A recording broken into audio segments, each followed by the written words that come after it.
We are tonight's entertainment. You can't handle the truth. The fire rises. Pizza time. You're a wizard, Harry. So it begins. You know how much I sacrifice? You think that's air you're breathing? Groovy. I don't have friends. I got family. We are Sex Bomb! 1, 2, 3, 4! Craft Services. Hey, Trent. Hi, Parth. How are you? Good. How are you? We're laughing because I sort of screwed up the last time we tried to do the intro, and Because here's my impression of you. I was like, "Hey, Parth," and you're like, Are we rolling? Do we have a podcast? Oh, we do. Oh, okay. that's a pretty terrible impression of what just happened. But Yeah, so it's hyperbole. true that I am tired, and it's because yesterday you and I were doing a shared activity. Trent, would you care to tell the audience? Parth and I worked a drone show together for Coca-Cola, and the drones went up in the air, and like they formed Santa. Santa was drinking Coke. Coincidence? I think not. I think not. And then the drones landed, and we put them in boxes. And rumor has it we'll get some money for our services. Rumor has it. But it was a long 12-hour day out in the cold. It was horrible outside. In Weehawken, it happened to be in the same park where Alexander Hamilton and Aaron Burr dueled. Mm-hmm. Alexander Hamilton. Alexander Hamilton's death. Parth precisely based. The events I'm describing are based on the musical. The Mhm. musical was Oh, first. they're based on the musical? Sure. Precisely. It inspired real-life events. That Lin-Manuel Miranda, he's just so good, you know? He is good. But Parth and I and our friend Anthony hid in the car most of the day. Parth was nice enough to run his car to keep us warm and let us play Fuck the music. environment, bro. Yeah, Parth was like, I know there's laws against not idling. Parth didn't care yesterday. I was willing to put it aside. I guess that's why you're tired? That's why I'm explaining this? Yes, that is part of why I'm tired, and also another part of why I'm tired is immediately after our 12-hour day ended, we got there at 11. I think we left pretty much at 11. Yep. I drove to Morristown because Sophia and some of our college friends were out at a bar. I drove to Morristown, and we ended up going to, I think, 2 bars and a diner. Okay. I just had a shot and a beer. But this, and then Hey, that can get you pretty far.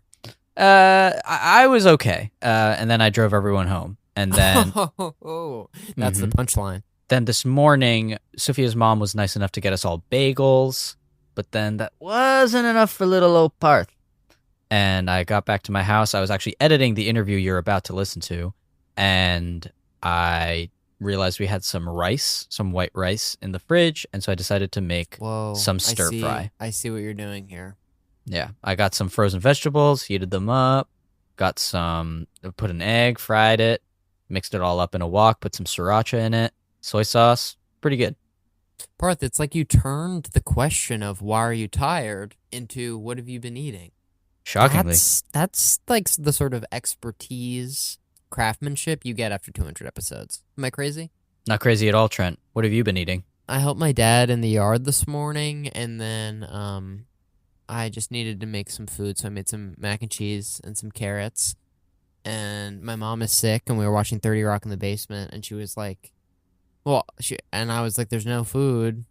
And she was like, and then I was like, maybe I'll go get some turkey from the grocery store. And she was like, can't you just bring the grocery list and like get everything? And I was like, you want me to do what? And then I came upstairs and I was like, I shouldn't have told my sick mother that I can't go pick up a few things from the grocery store for her. So needless to say, after this recording ends, that's where my day is headed. But Parth, I'll also be seeing you in the flesh later today. Yeah, in just a few hours. But I don't think we should talk about that yet. I think, if any, we should talk about that during the outro. But I think in between now and the outro, there should be part 2 of an interview with the Gladiator II editor. And just before that, we should have an intro?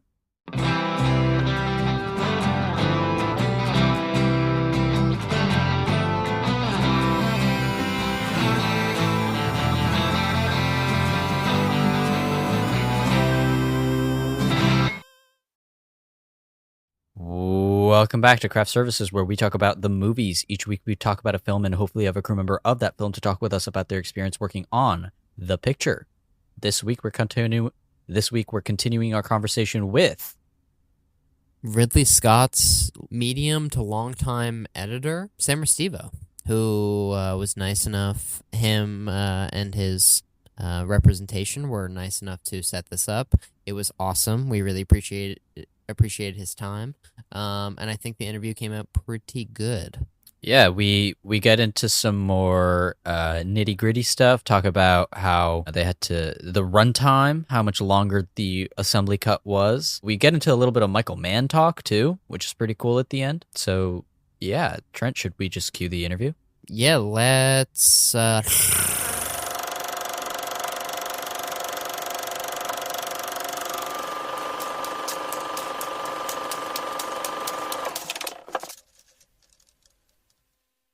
Both the Gladiator films are obviously focused around really cool high-action set pieces, and I was wondering, from an editing perspective, how you're thinking about going up to and coming down from the central scenes that the people are going to see the movie for. Exactly, and that question cuts to the heart of the editing itself. The first cut of the opening Numidian battle sequence was something like 20 minutes long, and if the movie is going to start like that, you are going to be very tired after you watch that scene. And while it's all cool stuff, oh my God, all these shots are amazing, and the boats and the arrows and all that stuff, you really have to be cognizant of like how much energy the audience is having to expend watching this thing, because it can't just be the opening sequence and then everyone's asleep after that. So it's an intuitive thing a lot, just based on how we're feeling when watching the movie. But you're going to ride a wave throughout the film, and you want to just keep it going at the smooth pace to get through both the emotional scenes and then the action scenes, because we have a lot of plot to get through, and we needed to get to Lucius losing his wife at the beginning and get on his journey as soon as we could, and then also leave room for the highlights that are going to come later. With the naval battle in the arena was a gigantic one, and then the Acacius's fight scene in the arena. Like, we needed to make sure we would still have some emotional cachet left for the audience. So that is the eternal battle for being an editor, trying to make that work. The movie is kind of a two-hander at some points, almost, between Paul Mescal and Denzel Washington.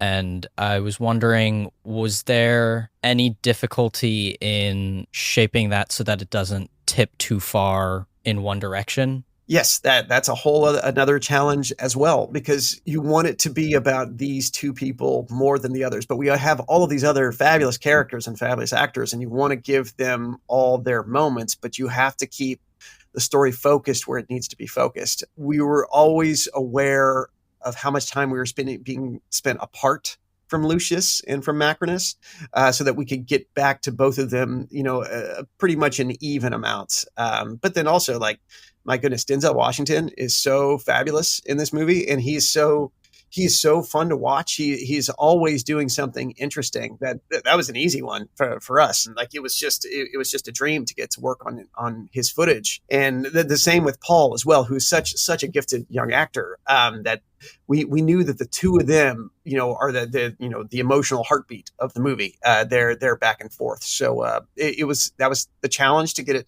just right. But that's why we do it. Is there any specific scene with Denzel you remember having a lot of fun editing? Just because I left the movie like raving to like my mom, being like, "You have to see this. It's so good." Oh, they're all fantastic. The early scene with him and Lucius, where he talks about how he finds gladiators. Their back and forth was so fun. And then at the very end of the movie, Denzel is one of these incredible performers that he gives you something different each time. He's making it real for himself in those moments, so it stays fresh and stays alive. And there were a couple of reads on his The Gods Themselves Want Rome Reborn. They sent me to do it. That were like some Training Day stuff. That was awesome. Like I was just pinching myself. It was so much fun. So no, with him, every single scene was a dream. Of all the scenes that you were tasked with editing, which would you say presented the biggest challenge? I would pretty much say like everything. I mean, if Claire were here, I think, because she largely did the baboons, and the baboons was a seriously complicated challenge with a bunch of different visual effects elements in play for kind of assembling that sequence. For me, and we both had a really big hand in the naval battle in the arena because that was shot in 3 different times, because that one was filmed around the actor strike happening. So we had like a stunt guy pass on the scene first up before we had the second half of it be completed. And then we did more stuff focusing on Lucius. And that was a serious challenge, as well as the end of the movie with the troops all coming down the hillside and whatnot, because that was some of the last stuff that happened, and getting that to the right length where it was the emotional payoff that the audience would want from it was a serious challenge. So like, I mean, the whole thing was difficult, but it was fun. It's the kind of challenge we want to have on movies like this. The first cut of the movie was 3 hours and 40 minutes. Can you talk about where it went from there, if that's true? Yeah, I see. I would say that's actually not true. Tell us what's true. It's always it's a tricky thing to talk about what the original cut length of a movie was. And this one specifically was different because of the strikes. So we had the first half of the movie, 5 weeks of production, and Claire and I had it was initially assembled at about 90 minutes. And during that time off that we had to revise the movie, we got it down to probably like 75 minutes. And once we got the rest of the movie in, honestly, I would be shocked if our first cut was much more than 3 hours. It might have been like 3 hours and 10 minutes or something like that. Now, if you had, some alternate universe, had the first assembly of every scene put together at one time, it might have been 3 hours and 40 minutes. But like that's, in contrast to something like Napoleon, where it is absolutely correct that the first cut on that was almost 5 hours long, just because the amount of scenes that we had in that movie. There's a lot of violence in this movie, and it feels, it's pretty hard-edged. Was there ever more? Were you ever having to pull it back? That is a constant debate on movies like this, because at this budget level, the studio has to be cognizant of things that aren't a turnoff to the audience. And this is an R-rated movie. And, there was debate on, is it going to be PG-13 or is it going to be R? But like Ridley really does only make R-rated movies because there's a visceral impact to a lot of the stuff he depicts, like the violence that are in his films are meant to have the impact that it does. And so based on the testing process, and we previewed the movie twice, we saw where, the violence level, some people really liked it actually, and then some people were turned off by it. So if you change it in any direction, it's going to either get some people more interested or some people less interested in. And so at the end of the day, we tended toward this slightly more violent than not violent. But it was to taste, and we were always cognizant, and we didn't want it to be like we didn't want it to be actually cartoonishly violent. So we did pull back on some aspects of it, like, the spurting blood and stuff like that. We toned it down a little bit. I saw it in a packed IMAX theater, and everyone, went kind of crazy for a lot of the action. I mean, so you guys did wild. pretty great. Yeah. Thanks. So you told us that the assembly cut was more like 3 hours. Between that and what we saw now, you mentioned like the opening battle needed to be shortened. Is there any other sort of deleted scenes or abridged or shortened scenes or major changes you can talk about? No, honestly, not really, because most of the screenplay, when you're editing a movie down, you will find that there are repeated beats within scenes and sequences where it's like, oh, these are both great scenes, but they're actually accomplishing the same thing. So we don't really need them both. And so most of the deletions from this movie were of that variety. And then, like I was saying before, trying to keep it to Lucius and Macrinus being the stars of the show. But there were no major storylines or anything like that to cut down on that. And so, no, honestly, and we were pretty much at the place that we wanted to be after the first time that we previewed the movie, which was back in June of this year. And the notes process coming after that, we had the movie really close to where it ended up being. The movie feels pretty specifically plotted out. Was there any restructuring or anything like that you found in the edit? Yes, actually, that's another thing. Talking about, so Ridley is always open to kind of revising the way the script plays out once he shoots it. And we did reorder a bunch of the scenes around when Lucilla comes to see Lucius for the first time and everything that comes after that. And so it became a question of, when does Lucius know that Lucilla knows who he is? And so we reordered those scenes a few different ways to end up where we were at, where we liked the idea that even though Lucilla had already come to see him and he knew that, Acacius was with her, he still tries to kill Acacius in the naval battle in the arena, because it actually originally, Lucilla coming to see Lucius happened after that. And by reordering those scenes, it changes the motivation a little bit. Now, it may not have been initially intended that way, and we tried it both ways, but Ridley really liked how this played out. And then similarly, when Macrinus figures out who Lucius is, because a lot of his scenes kind of happen independent of what's going on with Lucius. You could have placed them in a few different places in the movie. We were trying to keep the mystery portion of that alive for longer with him. So we did end up moving some of the Macrinus stuff a little bit earlier in the movie. So I have all the major fights listed out here. We've got Monkey Fight, Rhino Fight, Water Coliseum Fight, Pedro Pascal Fight, Final Denzel Fight. And I could even be missing one in there. And so with all those major fights that are special in their own way, from the editing standpoint, how are you thinking about gradually increasing the stakes?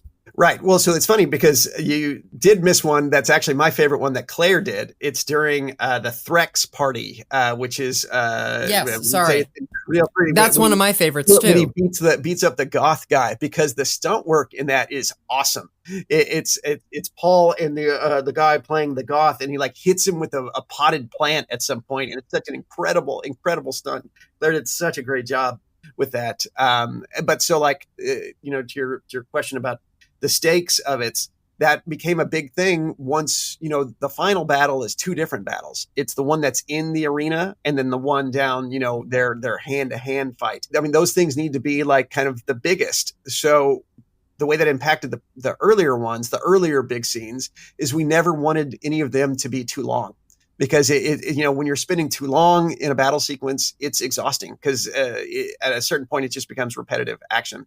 And since we had already been in the Coliseum a couple of times for battles, the one at the end needed to have a different feeling. So that's why there's a lot more, there's the cavalry comes in, and there's more horses. And then we're doing a bunch of this cross-cutting to deal with the part with Caracalla in the royal box, and with the general guy Tegula, who's going to comes and talks to Macrinus, and they have to decide to go down to the river.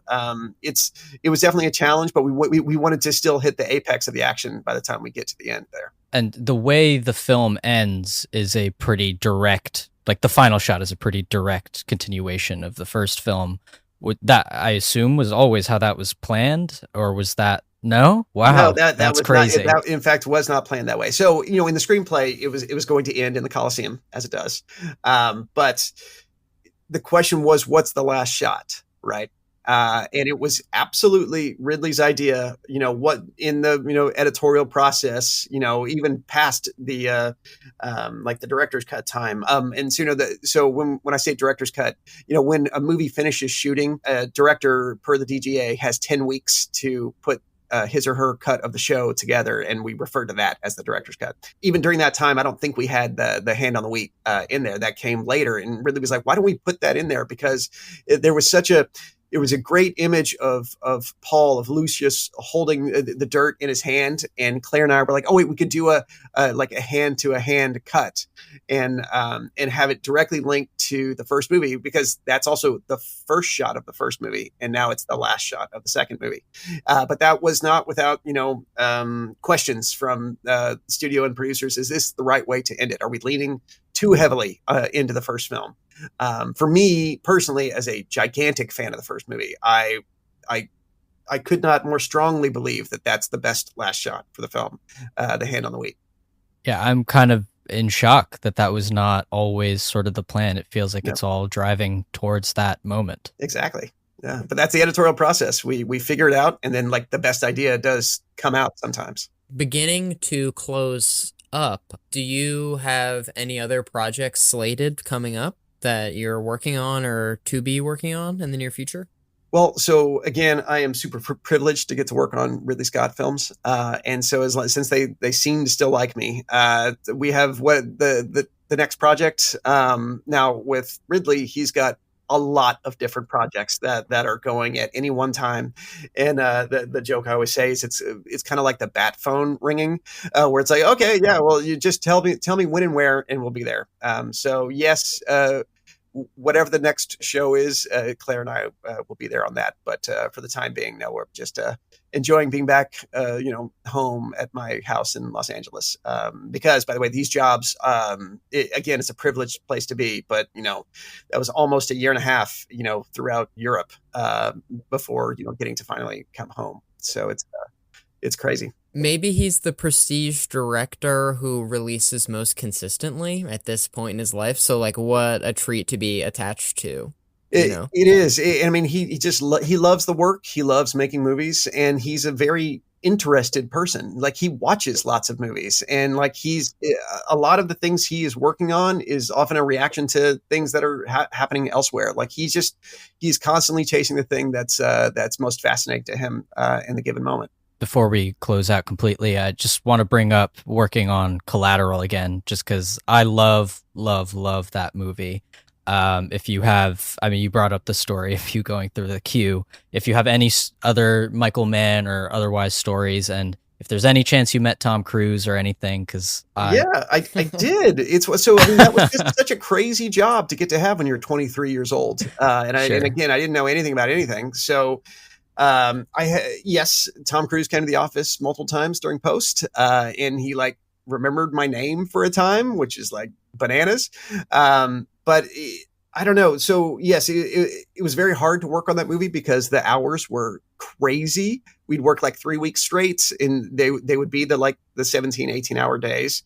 But I had to learn how to be a grown-up in a way, and learn how to be a professional, which is to say, as an assistant, your job is to show up on time, do what's asked, and be respectful always, and be kind to everybody. Because the editors on that movie, that was Paul Rubel and Jim Miller, they are under so much stress, just every moment of every day. So like, if you can be this like young person there that's, oh, can I get you a cup of coffee? Can I, what would you like for lunch? And be a positive force on their day.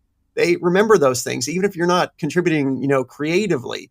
It's part of understanding that you're good at being in the workforce. And that was probably the single most important thing that I got out of that job. That it's like, it's a marathon, not a sprint. And know that, I was very young and very dumb and didn't, I wanted all the things right away. But you got to realize that your career is something that takes a really long time to evolve. And it may change. You may not want the same things that you did in the past.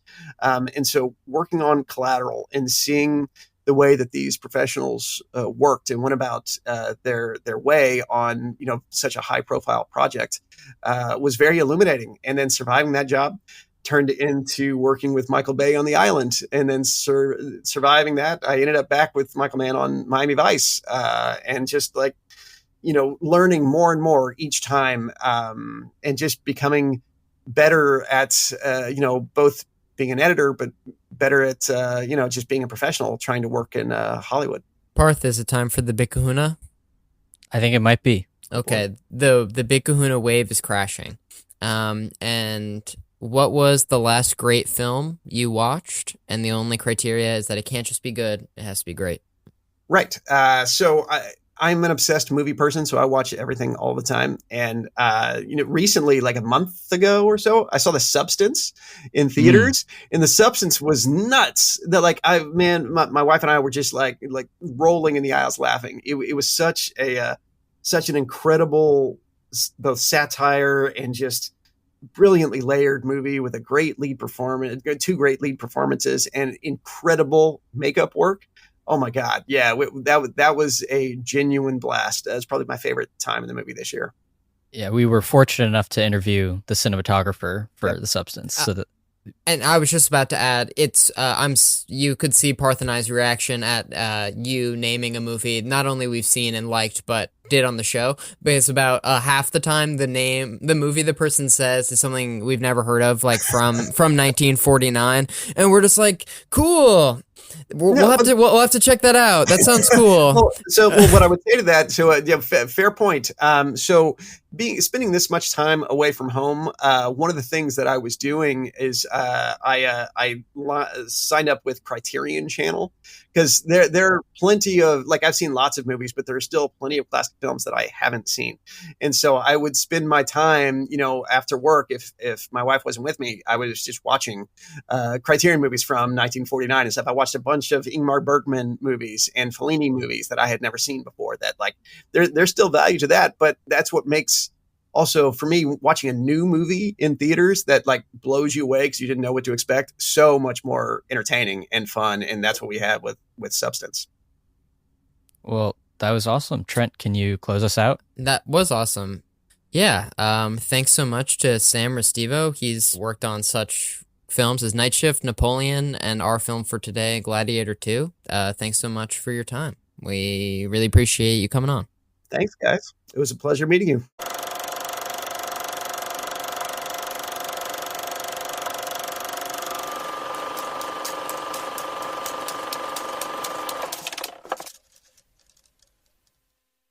That was fun.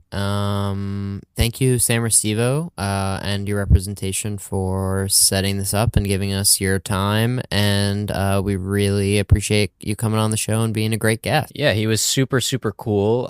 Co-editor. I have to give props to co-editor Claire Simpson as well, who also edited this film. Hopefully we can get her on at some point later on. But yeah, Sam Restivo, super, super cool. Trent, our next episode is Up in the Air. Isn't that a movie? Wow. Oh, wow. Yeah, it is. We are not covering Up in the Air, but we did talk with the cinematographer. That's the George Clooney movie. I'm looking at Anna Kendrick's there. Directed by Jason Reitman. Yeah, Eric Steelberg. It all comes together. Eric Steelberg, yeah. Yeah, listen to our Ghostbusters Frozen Empire, Saturday night. In our Ghostbusters Frozen Empire, we actually do talk about Up in the Air. So, in a way, we already have an episode dedicated to Up in the Air. So pick another expression for we don't know what the episode's going to be, and we'll probably have covered a movie about that too. So our next episode is Undetermined. Is starring Chris Hemsworth. We have a few different interviews that are sort of lingering in the background, all of them very cool. Lingering in the background, starring Chris Evans. But yeah, thank you so much, Sam Restivo and his team, for making this happen. Thank you so much to you, the listener, for checking us out on all your major podcasting platforms, including Apple Podcasts, Spotify, Stitcher, Pandora, etc. If you can listen to it, we're on it. And you can also check us out on all of our social media on Instagram and Twitter. To be updated about our whereabouts, Parth's home address, Parth's contact information, this will all be provided weekly. Well, I'm glad you're saying that. We did recently make a story post showing that we watched the film Hot Frosty. Mm-hmm. And I've been tracking I've been trying to watch 3 new films a week, and on my piece of paper that I wrote Hot Frosty 2024, above it I had to write sigh. Yeah. Because I'm not proud, but nobody's a man has to log it anyway. Yeah, and a man has to watch Hot Frosty at least once in his life. But if anyone out there hasn't watched Hot Frosty yet, save your time. It's fine. Or if the movie's not fun, you not watching Hot Frosty for Is the rest okay. for the rest of your life would be for the best.